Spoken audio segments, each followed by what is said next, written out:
6 জুলাইৰ পৰা ষষ্ঠদশ অসম বিধানসভাৰ বাজেট অধিৱেশনৰ প্ৰাক্ষণত কৰা হৈছে কিছু সাল সলনি। অসম বিধানসভাৰ লগোৰ পৰা আঁতৰোৱা হ'ব বড়ো ভাষা। জেনেৰেল পাৰ্পছ কমিটিৰ অনুমোদন অবিহনে লগোৱা হৈছিল বড়ো ভাষা। অসম বিধানসভাৰ পাৰ্পছ কমিটিৰ বৈঠকত এই সিদ্ধান্ত গ্ৰহণ কৰা হৈছে আৰু পূৰ্বৰ দৰে লগত থাকিব অসমীয়া, ইংৰাজী, হিন্দী ভাষা। বৈঠকৰ অন্তত এই কথা ঘোষণা কৰিছে বিৰোধী দলপতি ৱাজেদ আলী চৌধুৰী আৰু এই প্ৰসংগত কোনো মন্তব্য দিবলৈ অস্বীকাৰ কৰিছে বিধানসভা অধ্যক্ষই।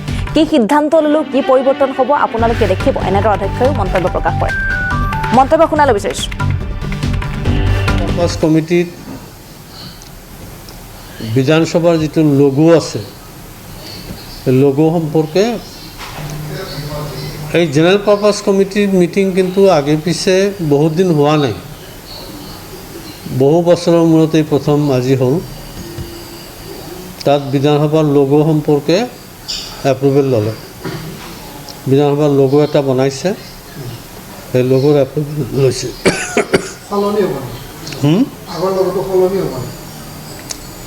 অলপ মডিফাই হ'ব।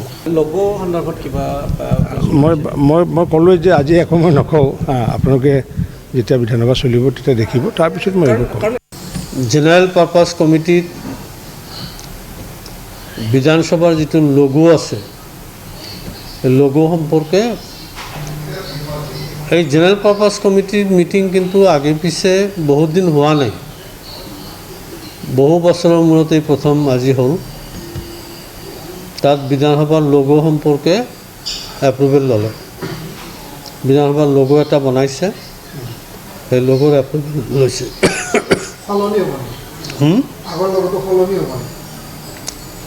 অলপ মডিফাই হ'ব।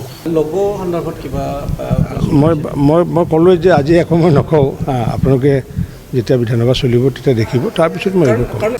জেনেৰেল